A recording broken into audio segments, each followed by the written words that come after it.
Наш эфир продолжает выпуск новостей. В студии Сергей Михедов. Здравствуйте. Коротко о главных темах. Петр Гоголев покидает пост спикера Госсобрания Илтумен. Какую должность займет экс-спикер якутского парламента? Начинается пора летних отпусков. Дети отправятся из Якутска в районы к бабушкам и дедушкам. Какую установку оперштаб дал районным больницам? Мы армия страны, мы армия народа. Эшелон боевой техники прибыл сегодня в Тынду. Днем ранее в столицу БАМа выехала группа отряда юнармии Галданского района.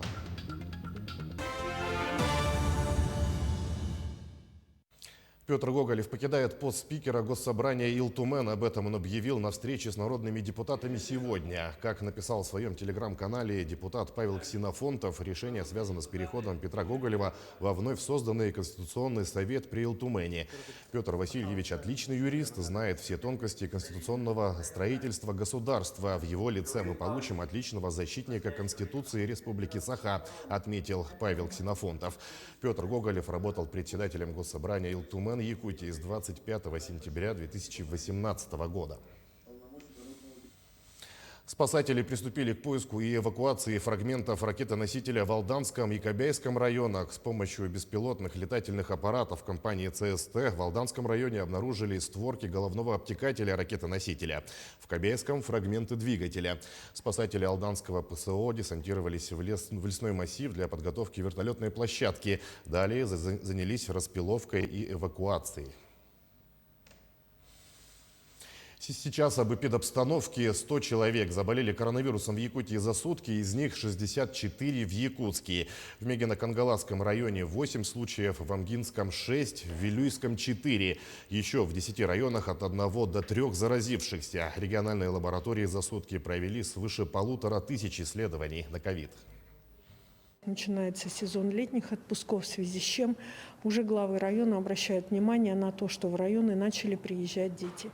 Безусловно, дети как были, так и остаются основными переносчиками возможного заболевания как такового. В связи с этим всем поликлиникам на местах, центральным районным больницам в районах, а также врачам, соответственно, в фельдшерских, акушерских пунктах, врачебным амбулаториях дана установка предложить родителям, а также бабушкам и дедушкам, к которым непосредственно приезжают дети, вакцинироваться в первоочередном порядке для того, чтобы не омрачить отпуск, который непосредственно, ждет всех в ближайшее время.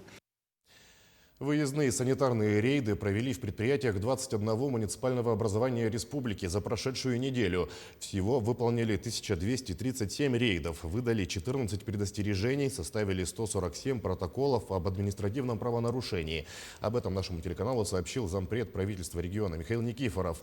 Подобные рейды в ряде заречных улусов не проводились. Все муниципалитеты должны организовать такие мероприятия на местах, сообщил Никифоров.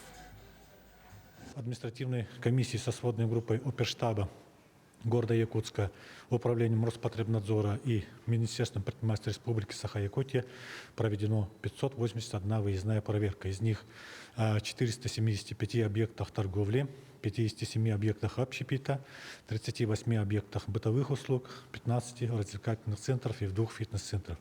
Выдано 11 предостережений 3 предприятиям. Составлено 41 протокол об административном правонарушении. Для иммунизации населения от коронавируса в Якутии стали доступны 3 вида вакцин. Какие? Об этом расскажет мой коллега Дмитрий Тымыров. Он на прямой связи со студией. Дима, приветствую, я передаю тебе слово. Сергей, здравствуйте. Сейчас мы находимся в Якутской республиканской клинической больнице номер 3, где, собственно говоря, начиная вот с прошлого года, люди могут получить вакцину от коронавируса. Почему я здесь нахожусь? Потому что я сегодня буду получать вакцину в прямом эфире. Давайте вместе посмотрим, и как все это будет выглядеть, насколько это опасно, или как хорошо, или как... Ну, я покажу сам, да, получается. Здесь можно сказать то, что вот пункт, видите, есть специальный стенд, и вот именно с этим стендом можно здесь, в этом кабинете, получить вакцину. Есть небольшой информационный стенд, рассказывает вообще вот отличие этих вакцин и кому противопоказана на получение данной вакцины.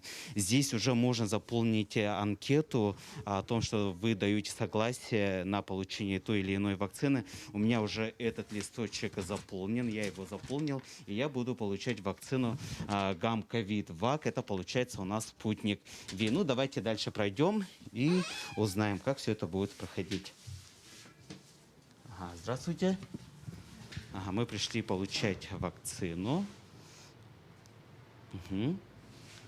Так, ну давайте, пока тут у нас обслуживает пациента, я хочу вам сказать, то, что вот с этой недели здесь стала доступна уже 3-я вакцина. Это у нас КОВИ-ВАКа. Ну вот в этом холодильнике находятся компоненты этих.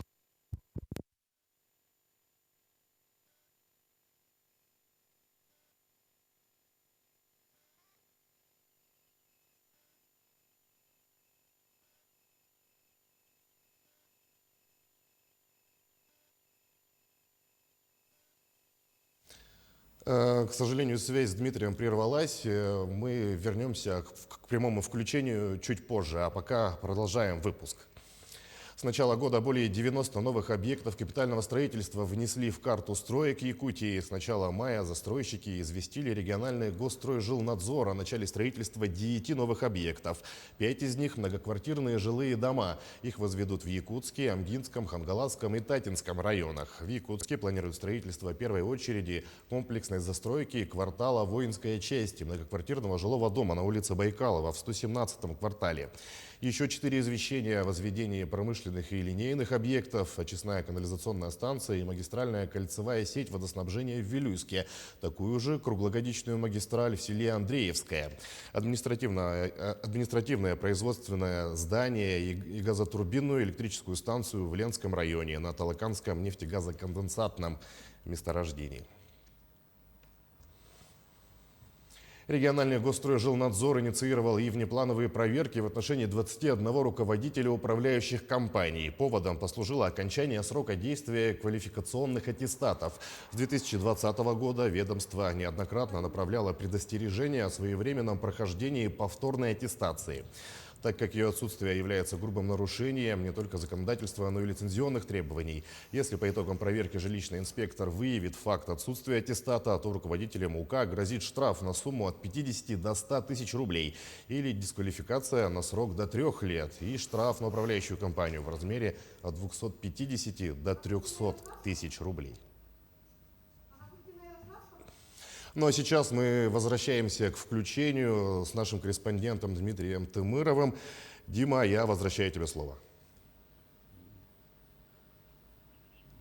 Ну, Сергей, я уже здесь прошел, как сказать, общение с терапевтом и получил, собственно говоря, допуск. Они мне измерили температуру и, соответственно, я ответил на вопросы терапевта. Ну, расскажите вообще, чем отличаются вот эти вакцины друг от друга? У нас, получается, сегодня появился уже третья вакцина КОВИ-ВАК. И вообще, чем они друг от друга отличаются? Расскажите. На сегодняшний день в нашей республиканской клинической больнице мы работаем 3 вакцинами, зарегистрированными на территории Российской Федерации. Это первая вакцина зарегистрирована была «Спутник Ви», ГАМ-ковид-ВАК. Вторая вакцина была «Векторовская, Новосибирская», это «Эпивак Корона».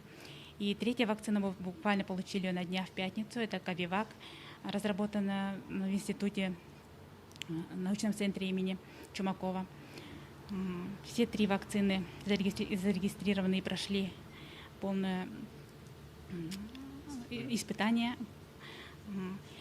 Но... А вот КОВИ-ВАК, в отличие от спутника и гамма-ковида, вот чем отличается? Он какой-то более крутой или усовершенствованный, вот кому-то дает, ну, как бы более доступный или как? Все 3 вакцины имеют свои какие-то преимущества, да.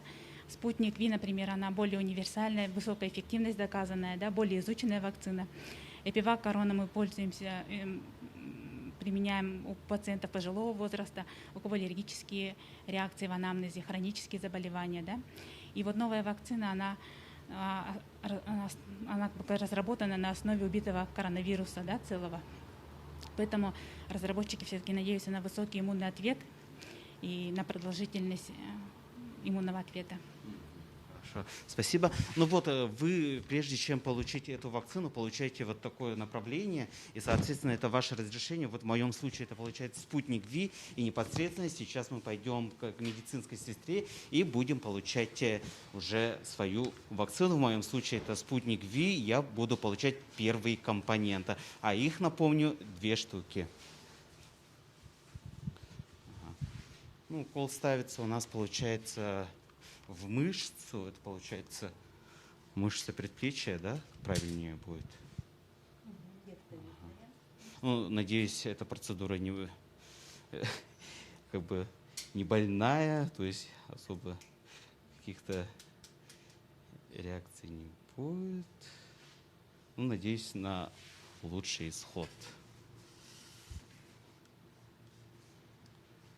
Ага, вот у меня получается это первый компонент. Нужно, чтобы рука была расслабленная, потому что, ну вот я сейчас не чувствую боли, вроде все нормально. То есть жжения никакого нету. Я думал, это страшная процедура, как бы после этого рука будет болеть, потому что, ну, я от друзей слышал то, что они прям до кости иголку втыкают, но такого нету. Так, я получил, получается, первый компонент спутника Ви, и через 22 дня я должен получить уже второй компонент. Ну вот информация, которую я передал, эта информация передается в федеральный центр и будет как бы в базе данных, и потом эта информация у меня появится уже на сайте госуслуг в личном кабинете. Ну, еще раз хочу в конце, давайте покажем. Вот Ковивак – это 3-я вакцина, которая поступила в наш регион прошлой недели. И вот с этого дня жители региона могут выбрать из 3 вакцин, какую они могут получить. Ну, более подробно, чем же они отличаются, мы уже вам рассказали. И остается выбор только за вами. Сергей, на этом у меня все. Дима, спасибо. Наш корреспондент Дмитрий Тымыров в прямом эфире получил вакцину от коронавируса. Эшелон боевой техники прибыл сегодня в Тынду. Акция «Мы армия страны, мы армия народа» объявлена Министерством обороны Российской Федерации. Днем ранее в столицу БАМа выехала группа отряда юнармии Алданского района. В Тынде алданцы ознакомятся с эшелоном боевой техники, воплотившим героическое прошлое народа и достижения российских вооруженных сил. На пункт сбора 12 бойцов прибыли без опозданий. Отъезд предварило традиционное построение. До Тынды юнармейцы отправились автобусом. Путешествие занимает порядка 8 часов. Ребят ожидают экскурсии по выставочным экспозициям и концертная программа. После встречи эшелона группа отправится домой. Ну, получается, это эшелон, сформированный полностью из современной техники вооруженных сил, из техники, которая стояла на вооружении, техники, которая побывала в боевых действиях в Сирии, из отдельных вагонов, которые посвящены вооруженным силам, посвящены юнармии, посвящены истории нашей страны. Ну, очень интересная выставка и очень познавательная. Сейчас приходит в Тынду Северобайкальская и дальше идет по городам нашего округа, но, к сожалению, в Якутию он не заходит, поэтому нам приходится вот ехать туда. В Нерюнгринском бизнес-инкубаторе центра «Мой бизнес» вручили ключи от офисов 5 новым резидентам. В городе Нерюнгри бизнес-инкубатор был открыт в 2009 году для поддержки предпринимателей на ранней стадии их деятельности. В 2019 на базе бизнес-инкубатора открыт центр оказания услуг «Мой бизнес». Предпринимателям доступны все услуги, включая государственные и муниципальные, в том числе институтов поддержки предпринимательства. С нами на прямой связи из Нерюнгри находится Ирина Кичигина. Ирина, приветствую. Ждем подробностей работы бизнес-инкубатора. Здравствуй, Сергей. Программа бизнес-инкубирования включает в себя сопровождение и продвижение проектов резидентов, привлечение экспертов, консультации по ведению бизнеса, а также бесплатное посещение образовательных мероприятий. Предпринимателям на конкурсной основе предоставляется в аренду помещение, производственное или офисное, со всем необходимым оборудованием для работы по льготной цене. Кроме того, можно стать резидентом дистанционно, то есть не брать в аренду помещение. Сегодня Николай Кузнецов, управляющий центром «Мой бизнес», расскажет подробнее о резидентах, которые сейчас на базе бизнес-инкубатора есть. Здравствуйте, Николай. Здравствуйте. Расскажите, пожалуйста, сколько резидентов на сегодняшний день действует на базе бизнес-инкубатора и вот об этих новых резидентах, которые появились совсем недавно. недавно? На данный момент у нас действует 15 резидентов. Вот, действительно прошел конкурс 26 мая. По результатам этого конкурса у нас было 5 новеньких резидентов. Они, значит, у нас будут заниматься образовательными услугами, грузоперевозками, транспортным консалтингом, производством сувенирной продукции и разработкой мобильных приложений. А какой конкурс нужно пройти, чтобы стать вашим резидентом? Для того, чтобы стать нашим резидентом, необходимо прежде всего, чтобы подходил вид деятельности. Есть ряд ограничений, такие как оптовая розничная торговля, добыча полезных ископаемых, медицинские услуги, ветеринарные услуги и нотариальные услуги. В случае, если нет ограничений по видам деятельности, нам человек подходит, он собирает минимальный пакет документов, это то есть сама заявка, выписка из реестров, потом, значит, согласие на обработку персональных данных и бизнес-план, который рассчитан не менее чем на 3 года. А вот сколько может предприниматель оставаться вашим резидентом и сколько резидентов вы уже выпустили? Вообще программа бизнес-инкубирования рассчитана на 3 года. Вот, то есть в течение 3 лет подразумевается, что предприниматель, скажем так, встанет на ноги и уже освободит помещение и будет снимать офис где-нибудь в другом месте. На данный момент за 10 лет наш бизнес-инкубатор выпустил более 130 успешных проектов. Ну, это такие, как студия веб-дизайна Тимдан, это индивидуальный предприниматель Борисов, студия индивидуального пошива «Стильная кукла», индивидуальный предприниматель Арифанова и многие другие. Спасибо. Вести свой бизнес с такой поддержкой, конечно, значительно проще. И, безусловно, предприниматели благодарны бизнес-инкубатору за такую возможность быть ее резидентом. Сергей? Ирина, спасибо. Это была Ирина Кичигина с информацией о работе бизнес-инкубатора в Нерюнгри. К этому часу это вся информация. Мы следим за развитием событий. Оставайтесь с нами.